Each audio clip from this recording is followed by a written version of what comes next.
Jake Morrison stood in the middle of the giant crystal room, feeling very small. The walls around him glowed with strange blue and green lights that moved like water. Above his head, the ceiling stretched so high he could barely see the top. 12 different alien beings sat in tall chairs, arranged in a perfect circle around him, all looking down at him like he was some kind of bug. They found on their shoe dot the room was completely silent, except for the soft humming sound the crystal walls made. Jake could hear his own heartbeat in his ears. He wore his best diplomatic uniform, but it felt cheap and simple compared to the amazing technology surrounding him. Everything in this place seemed to be alive, breathing and pulsing with its own energy. Dr. Lisa Grant stood next to him, holding a thick folder of papers against her chest. Her hands were shaking slightly, and Jake could see sweat on her forehead, despite the cool temperature in the room. She had worked for months preparing all the documents about human achievements, but now those papers seemed worthless. On Jake's other side, Commander Ryan Davis kept his hand near his weapon. The military man's jaw was tight, and his eyes moved constantly from one alien to another. Jake knew Ryan was counting exits and measuring distances, doing what soldiers do when they feel trapped. But there was nowhere to run in this place, and their weapons would be useless against these beings anyway. The largest alien in the room finally spoke. It looked like a giant insect, with 6 arms and huge black eyes that reflected the crystal light. When it talked, its voice came out in clicking and buzzing sounds that hurt Jake's ears. A small device floating near the creature translated the sounds into English. "Human Ambassador Morrison," the insect being said, "you stand before the Galactic Council of 12 to hear our judgment. Your species has been part of our Confederation for exactly 1 standard year. In that time, you have caused nothing but problems." Jake said nothing. He had learned long ago that sometimes the best thing to do was stay quiet and let the other side talk. The insect creature continued, its black eyes never blinking. 3 major trade disputes. 2 territorial conflicts that nearly became wars. 1 diplomatic incident that damaged relationships we spent centuries building. Your species seems unable to follow even the most basic rules of civilized interaction. Another alien joined in. This one looked like it was made entirely of water, sitting in a special tank that let it speak to air-breathing creatures. When it talked, bubbles rose from its mouth and a machine turned the sounds into words. "Perhaps the Council made an error when we accepted humans into our Confederation," the water being said. "Some species are simply too primitive for space travel, too dangerous to be trusted with advanced technology." Jake felt his jaw tighten, but he kept his expression calm. Lisa shifted nervously beside him, and he could hear her breathing getting faster. She had spent so much time preparing for this meeting, learning about each alien species, practicing her presentations. Now it seemed like none of that work mattered. A 3rd alien spoke up. This one looked like it was made of pure light, glowing so brightly that Jake had to squint to look at it. "The humans lack any special abilities," the light being said in a voice that sounded like music. "They are not the strongest, not the smartest, not the most advanced. What exactly do they bring to our Confederation?" More aliens began to speak, each one listing human failures and shortcomings. There was a creature that looked like a living rock, speaking in deep tones that made the floor vibrate. Another that seemed to be made of metal and electricity, its voice crackling like lightning. One that looked like a huge brain floating in a glass sphere, speaking directly into their minds without moving any mouth. Jake listened to all of them, but he wasn't really paying attention to their words. Instead, he was watching their movements, studying their reactions, noting the small details that most people would miss. He had learned to do this during his years as a negotiator on Earth, dealing with hostile governments and difficult trade agreements. The insect being seemed to be the leader of the group. It spoke more than the others, and the rest looked to it before they said anything important. Jake noticed that its compound eyes had trouble focusing on objects that moved quickly, and it always turned its whole head to look at something instead of just moving its eyes. The water creature stayed in its tank, never leaving the safety of its liquid environment. Jake wondered what would happen if that tank was damaged, or if the water became contaminated somehow. The light being was beautiful, but seemed to dim slightly whenever the room's other lights got brighter, as if it was competing for energy. Doctor Grant finally found her voice. "Honored council members," she said, her voice shaking slightly, "I have prepared detailed reports about human contributions to science, art, and culture. We may not have the natural abilities of other species, but we have achieved remarkable things through determination and creativity." The rock creature made a sound like grinding stone. "Determination and creativity are not enough," it rumbled. "The galaxy is full of threats that require real power, real abilities. What can humans do that we cannot do better?" Jake smiled slightly at that question. It was barely visible, just a tiny curve at the corner of his mouth, but several of the aliens noticed it. The brain creature's mental voice sounded puzzled when it spoke again. "The human ambassador finds something amusing about our concerns?" Jake's smile grew a little wider, but he still didn't speak. He pulled out a small tablet computer and began typing notes, his fingers moving quickly across the screen. The aliens watched him with growing curiosity and irritation. "Are you even listening? To us?" the insect leader demanded, its clicking sounds becoming more rapid and aggressive. Jake looked up from his tablet, that small smile still on his face. "Oh, I'm listening," he said quietly. "I'm listening very carefully. Please continue with your presentations. I'm learning quite a lot." The water creature bubbled angrily. "This is exactly the kind of disrespectful behavior we have come to expect from humans. You show no proper deference to your superiors." "Superiors?" Jake repeated, his smile becoming more noticeable. "Is that what you think you are?" The light being flared brighter with apparent anger. "We have abilities beyond your comprehension. Powers that make us like gods compared to your primitive species." Jake nodded thoughtfully and made another note on his tablet. "Yes, I can see that. Very impressive abilities indeed." He paused and looked around the circle of aliens. "Tell me, have any of you ever wondered why humans have survived so long on such a dangerous planet without any of these amazing powers?" The question seemed to catch the council off guard. They looked at each other with confusion, communicating in ways Jake couldn't understand but could clearly see. Finally, the insect leader spoke again. "Your planet's dangers are nothing compared to the threats that exist in deep space. Your survival means nothing here." Jake's smile became a full grin. "Doesn't it?" he asked. "Are you sure about that?" The insect leader's compound eyes focused on Jake with obvious irritation. "Enough games, human. You will watch and learn why your species does not belong among the stars." The creature stood up from its tall chair, and Jake realized just how massive it really was. Standing at full height, it was nearly 12 feet tall, with 6 powerful arms and legs that looked like they could crush steel. Its black shell gleamed under the crystal lights, and when it moved, Jake could hear the clicking and scraping of its joints. "I am High Counselor Zektar of the Zephyrian Empire," the insect being announced. "My people have conquered 47 star systems through superior strength and intelligence. Watch what real power looks like."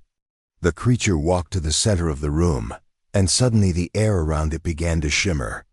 Jake watched in amazement as Zektar moved so fast that he became almost invisible, appearing in different spots around the room in the blink of an eye. The alien's compound eyes seemed to see everything at once, tracking multiple movements that would be impossible for human eyes to follow. Zephyrians can process visual information from 360 degrees simultaneously, Zektar said, his voice filled with pride. "We can move faster than most species can think. Your human reflexes are pathetically slow compared to ours. Dr. Grant leaned closer to Jake and whispered, "Their reaction time is incredible. Our military studies showed they can respond to threats in microseconds." But Jake was making notes on his tablet again, that same small smile on his face. He watched as Zektar demonstrated more abilities, noting how the alien's eyes constantly moved and adjusted, how his movements followed predictable patterns despite their speed. The water creature was next. Its tank rose up on mechanical legs, carrying the being higher into the air. "I am Counselor Reef Dahl of the Nerian Depths," the aquatic alien said through its translation device. "My people have mastered underwater combat and exploration. We can survive in any liquid environment." The tank opened at the top, and Jake watched as Reef Dahl extended long, flexible arms that could stretch much farther than they first appeared. The creature demonstrated its ability to breathe different types of liquid, switching between water, a green chemical solution, and what looked like liquid metal. "Nerians can adapt to any aquatic environment instantly," Reef Dahl explained. "We can navigate by sound alone, sensing objects and movements through echolocation that puts your primitive sonar to shame." Jake typed more notes, paying particular attention to the gills on the sides of Reef Dahl's neck that never stopped moving, constantly filtering whatever liquid surrounded the creature. The light beam floated forward next, growing brighter as it moved. "I am Counselor Lumara of the Ethereal Collective," it said in that musical voice. "We have transcended physical limitations entirely." Jake watched as Lumara demonstrated incredible abilities. The light being reached out with beams of energy and actually moved objects around the room without touching them. Heavy crystal formations that would take several humans to lift floated through the air like feathers. The alien even changed the shape of some objects, turning a cube into a sphere just by focusing energy on it. Ethereal beings can manipulate matter at the molecular level, Lumara explained, its light pulsing with different colors as it spoke. "We can create or destroy almost anything simply by willing it to happen." Jake made more notes, observing how Lumara's light dimmed slightly each time it used its powers, and how it seemed to draw energy from the room's other light sources. The rock creature was next, moving slowly but with tremendous presence. Each step it took made the floor shake, and Jake could feel the vibrations through his boots. "I am Counselor Grondis of the Crystalline Hegemony," it rumbled in a voice like an earthquake. "My people are living stone, nearly indestructible and eternal." Grondis demonstrated its incredible durability by allowing other council members to attack it with various weapons and energy beams. Nothing seemed to damage the creature's rocky surface. It could also change its shape somewhat, extending stone arms and creating tools from its own body. Crystalline beings can survive in the vacuum of space, in the heart of a star, or in the deepest ocean. Grondis explained, "We do not age, we do not tire, and we cannot be easily destroyed." Jake noted how the creature's voice created resonant frequencies in the room, and how certain tones seemed to cause small vibrations in its stone body. Next came the brain creature, floating in its transparent sphere. "I am Counselor Thinkar of the Mindari consciousness." It spoke directly into their minds. "We have evolved beyond the need for crude physical communication." Without warning, Jake suddenly found his mind filled with complex mathematical equations, star charts, and scientific data that he couldn't possibly understand. The information flowed through his thoughts faster than he could process it, demonstrating the incredible mental abilities of the Mandari. "Mandari can share knowledge instantly across vast distances," Thinkar explained. "We can solve problems that would take other species years to figure out. We can read thoughts, predict behavior, and coordinate actions without any physical communication." Jake rubbed his temples as the mental pressure faded, but he kept typing notes about how the creature seemed to need complete concentration for its mental abilities, and how it became less active when multiple aliens were speaking at once. More aliens demonstrated their abilities. There was a creature that seemed to be made of metal and electricity, showing how it could control any electronic device just by touching it. Another that could split itself into dozens of smaller versions, working together like a hive mind. One that could survive in the vacuum of space without any protection, and another that could become completely invisible. Each demonstration was more impressive than the last. Jake watched creatures that could manipulate time, control gravity, communicate across entire galaxies instantly, and perform feats that seemed to break the laws of physics. Dr. Grant looked more discouraged with each display. "Jake," she whispered, "how can we possibly compete with abilities like these? Everything I prepared seems so insignificant now." Commander Davis was equally troubled. "Sir, our weapons and technology are children's toys compared to what these beings can do. If they decided to eliminate humanity, there would be nothing we could do to stop them."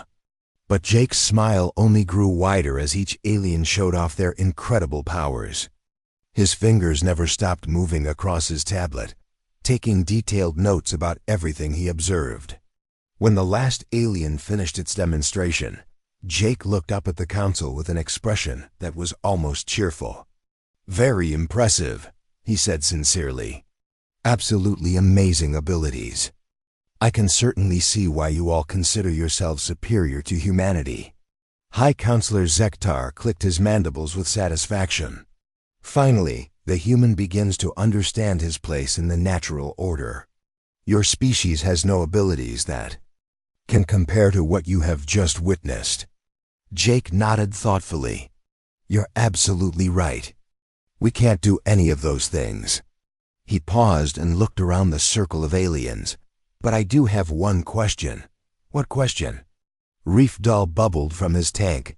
Jake's smile became something altogether different, something that made several of the aliens shift uncomfortably in their seats. "With all these incredible abilities, with all this power and superiority, why are you all so afraid of us that you're considering throwing us out of the galaxy?" The crystal room fell completely silent after Jake asked his question. The 12 alien beings looked at each other with expressions that Jake couldn't fully understand, but he could sense their discomfort. The glowing walls seemed to pulse faster, and the humming sound grew louder. High Counselor Zektar was the first to recover. His compound eyes focused on Jake with what looked like anger. "We are not afraid of humans," he clicked loudly. "We are being cautious. There's a difference. Is there?" Jake asked, his voice calm and friendly. He took a step closer to the center of the circle, still holding his tablet. "Because from where I'm standing, it looks like 12 of the most powerful species in the galaxy are worried about one little primitive race that can't even agree on what to have for lunch." Dr. Grant grabbed Jake's arm. "Jake, what are you doing?" She whispered urgently, "You're making them angry." But Jake gently pulled his arm free and kept talking. "I mean, think about it logically. You have beings who can move faster than light, manipulate matter with their minds, survive in the vacuum of space, and read thoughts. And you're all sitting here debating whether to kick out a species that still uses chemical rockets to get around." Counselor Lumara, the light being, flared brighter. "Your point, human?" Jake's smile grew wider. "My point is that maybe you're not as superior as you think you are. Maybe there's something about humans that scares you, even if you won't admit it." The metal and electricity creature, who had introduced himself as Voltuk, sparked with irritation. "Ridiculous. What could possibly frighten us about your pathetic species?" Jake looked down at his tablet and scrolled through his notes. "Well, let's see. In the past year, humans have been involved in 3 trade disputes. But did any of you bother to check who won those disputes?" The aliens looked at each other again. Jake could see that they hadn't expected this question. "I'll tell you who won," Jake continued. "We did. All 3 times. Despite being the weakest species at the negotiating table, humans walked away with better deals than anyone thought possible." Counselor Reef Dull bubbled angrily in his tank. "Those were minor economic matters. They prove nothing. Really? Jake asked. Then what about the territorial conflicts? Two separate incidents where human colonies were supposedly in the wrong, where we should have backed down and apologized. But somehow, both times we ended up keeping the territory and getting additional mining rights as compensation. The brain creature, Thinkar, spoke directly into Jake's mind. You are trying to distract us from the real issue. Your species is chaotic and unpredictable. Jake rubbed his temples again after the mental communication, but he kept smiling. Chaotic and unpredictable. Interesting way to put it. Most people would call that adaptable. He began walking around the inside of the circle, looking at each alien as he passed. You know what I think the real problem is? I think you're all used to being the best at one thing. Zektar, your people are the fastest and have the best reflexes. Lumara, your people can manipulate matter and energy. Grondis, your people are nearly indestructible. Jake stopped walking and turned to face the center of the circle. But humans? We're not the best at anything. We're just pretty good at everything. And that terrifies you. Explain, rumbled Grondis, his rocky voice causing small vibrations in the floor. Jake looked down at his tablet again. Okay, let's talk about that diplomatic incident you mentioned. The one that nearly caused a war. Do you remember what that was about? The water creature Reefdol answered. Human colonists on Kepler 442b refused to follow proper mining protocols. They insisted on using their own methods instead of accepted galactic standards. Right, Jake nodded. And what happened when they used their own methods? The aliens were quiet for a moment. Finally, the light being Lumara answered reluctantly. They ... They discovered twice as much valuable mineral deposits as our surveys had indicated. Jake's grin became almost predatory. Not just twice as much. According to the final reports, they found mineral deposits that your advanced scanning technology completely missed. Deposits that are now worth approximately 40 billion galactic credits. Dr. Grant looked shocked. She had read all the reports. But Jake was clearly seeing connections that she had missed. The human colonists didn't refuse to follow protocols because they were stubborn, Jake continued. They refused because they could see that your protocols were wrong. Their primitive methods were actually more effective than your advanced technology. Commander Davis stepped forward slightly. Sir, are you saying that we found something the aliens couldn't? I'm saying we found lots of things the aliens couldn't, Jake replied. The trade disputes? We won those because we understood market psychology better than species who can read minds. The territorial conflicts. We resolved those because we found solutions that nobody else thought to look for. The metal creature Voltuk sparked more intensely. Impossible. Our computational abilities far exceed human capacity. Jake turned to face Voltuk directly, do they? Then why haven't you figured out how to stop the darkness? Every alien in the room went completely still. The humming from the walls stopped entirely, and even the pulsing lights seemed to freeze. Dr. Grant looked confused, but Commander Davis's face went pale. What did you just say? Whispered Thinkar, speaking out loud instead of using mental communication for the first time. Jake's expression became completely serious. The darkness. The force that's been consuming star systems at the edge of the core galaxy for the past 50 years. The thing that's been moving closer to inhabited space, destroying everything in its path. The threat that none of your combined abilities have been able to stop or even slow down. High Counselor Zektar's mandibles clicked rapidly. How do you know about the darkness? That information is classified at the highest levels. Because humans are really good at gathering information, Jake said simply. We're especially good at finding out about things that people don't want us to know. And we're very good at figuring out solutions to impossible problems. Jake held up his tablet. While you've all been showing off your individual abilities, my ship has been scanning this entire system. We've been analyzing your technology, your defensive capabilities, your communication methods. And you know what we found? The aliens waited in tense silence. We found that despite all your incredible powers, you're losing the war against the darkness. Your casualty reports, your evacuation plans, your desperate research projects, they're all right there in your supposedly secure databases. Double quotes Dr. Grant. Finally found her voice. Jake, how did we access their databases? Jake's smile returned, but it wasn't friendly anymore. Same way we always do, Lisa. We found a way in that nobody else thought to look for.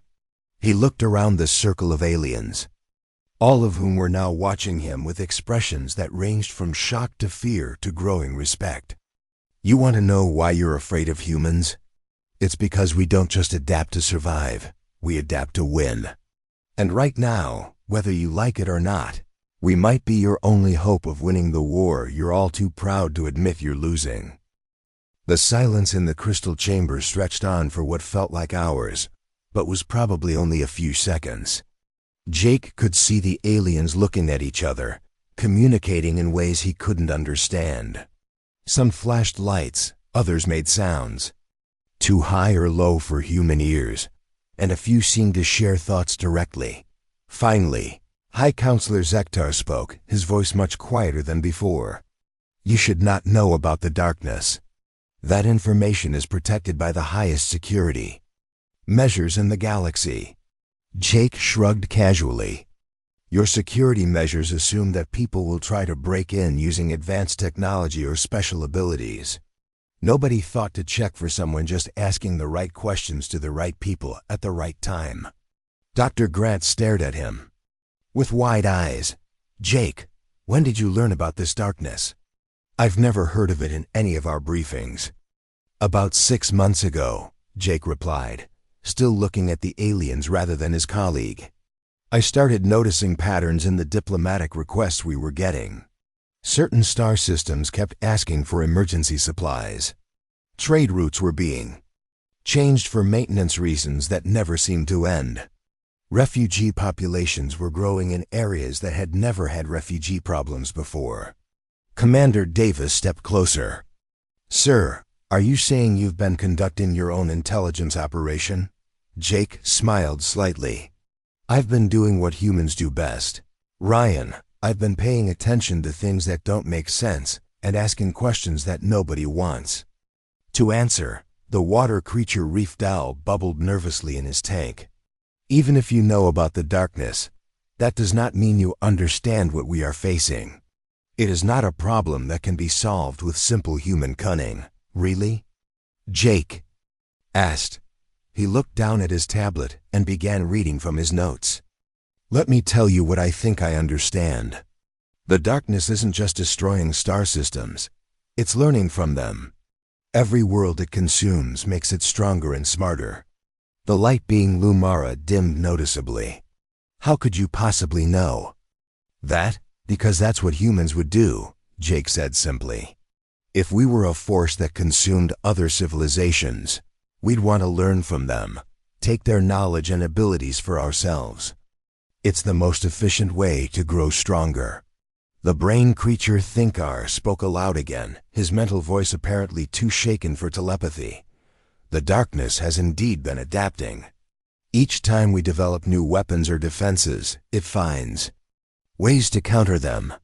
Our best scientists believe it is somehow absorbing the knowledge of the civilizations it destroys. Jake nodded. And let me guess, you've been trying to fight it using your individual strengths. The Zephyrians try to outrun it.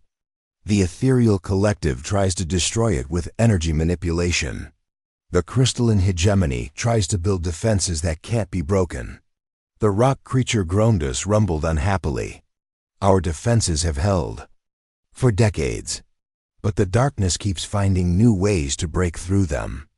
Of course it does, Jake said, because you're fighting it the same way every time. You're using your best abilities, your strongest weapons, your most advanced technology.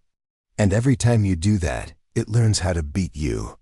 The metal creature Voltux sparked with frustration. Then what would you suggest, human? If our greatest abilities are useless, what hope do we have? Jake's smile became genuinely warm for the first time since the meeting began. You stop fighting it the way you think you should and start fighting it the way it doesn't expect.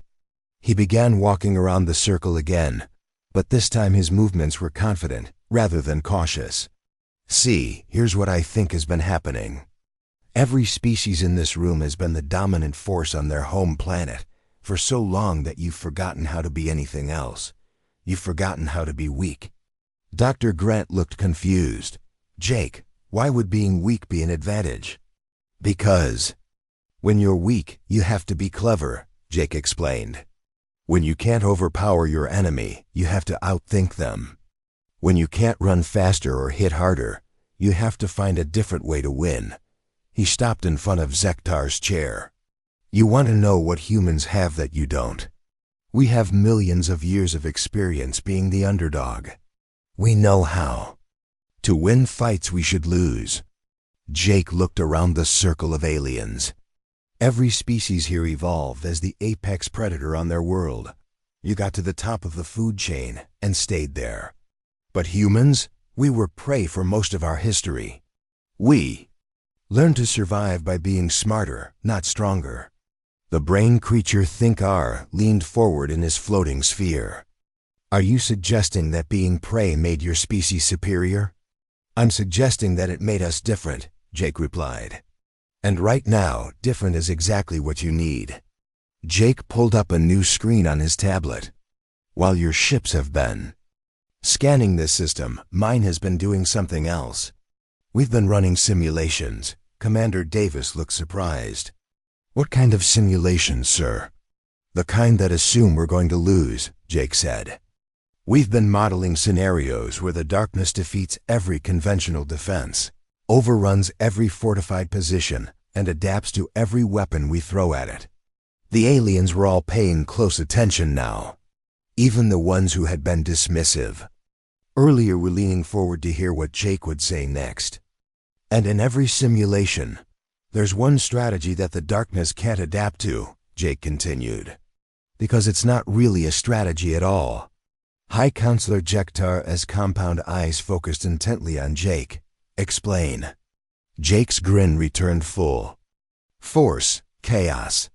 The word seemed to hang in the air like a physical thing. Several of the aliens made sounds of confusion or distress. The darkness learns by consuming organized civilizations, Jake explained. It studies their technology, their tactics, their social structures. It becomes stronger by understanding how they work. He gestured around the room. Every species here is highly organized. You have clear hierarchies, established procedures, predictable responses to threats. The darkness can study you and figure out how to beat you. Jake paused and looked directly at each alien in turn. But humans, we're chaotic by nature. We don't follow the same patterns all the time. We make decisions that don't make logical sense. We do things that shouldn't work, but somehow do. Dr. Grant was beginning to understand. You're saying that our unpredictability is actually an advantage? I'm saying it's the only advantage that matters, Jake replied. The darkness can't adapt to something that doesn't follow any rules. The water creature Reefdale bubbled thoughtfully. This is an interesting theory. But how would such chaos be weaponized? Jake looked down at his tablet one more time, then looked back up at the assembled aliens with an expression that was part smile, part challenge, and part something that made several of them shift uncomfortably. I'm glad you asked, he said, because I've been thinking about that for the past 6 months. And I have some ideas that are going to sound absolutely insane. He paused, letting the tension build. But if you want to beat something that's consumed half the galaxy, maybe insane is exactly what you need. Jake looked around the circle of alien faces, all waiting for him to explain his crazy ideas. He could feel the weight of their attention, the mixture of desperation and skepticism in their expressions. The crystal walls seemed to pulse more slowly now, as if the room itself was holding its breath. Before I tell you my ideas, Jake said, I need to share something with you, something that's going to sound impossible. He touched his tablet and projected a holographic image into the center of the room. It showed a star map with dozens of red dots marking destroyed systems, and a dark area that seemed to be growing larger. This is the official galactic map of darkness activity, Jake said. According to your records, it's consumed 47 star systems and is moving toward the core worlds at a steady pace. The aliens nodded. They had all seen these maps before. Jake touched his tablet again, and the image changed. Now there were many more red dots, and the dark area was much larger. This is what the map looks like when you include all the missing ships, the lost colonies, and the star systems that stopped communicating but were never officially declared destroyed. Several of the aliens made sounds of shock. High Counselor. Zektar clicked his mandibles rapidly. Where did you get this information? From your own databases, Jake replied calmly. You've been classifying losses as communication failures or navigation errors to prevent panic. But when you add them all together, the darkness isn't just winning. It's winning faster than anyone realizes. Dr. Grant stared at the hologram with horror. Jake, if this is accurate, then the darkness could reach the core worlds within months, not years. Exactly, Jake nodded. Which means we don't have time for conventional solutions. We need something that works immediately, even if it sounds completely insane. The brain creature Thinkar spoke urgently. What do you propose? Jake's smile became absolutely wicked. We're going to do something that no logical, organized, advanced civilization would ever consider. We're going to surrender. The reaction was immediate and explosive. Every alien in the room began talking, clicking, bubbling, or flashing at once. The noise was overwhelming, and the crystal walls pulsed with chaotic colors. Silence. Roared. Groaned, his rocky voice causing the entire chamber to vibrate. When quiet returned, he focused on Jake. Explain this madness immediately. Think about it, Jake said, his voice calm despite the chaos he had just caused. The darkness expects resistance. It's designed to overcome defenses, adapt to weapons, and learn from the civilizations it fights. But what if we don't fight? The water creature Reef Doll bubbled frantically. You suggest we simply allow ourselves to be consumed? Not consumed, Jake corrected. Infiltrated. He touched his tablet again, and the hologram changed to show a detailed tactical diagram. The darkness absorbs civilizations to learn from them.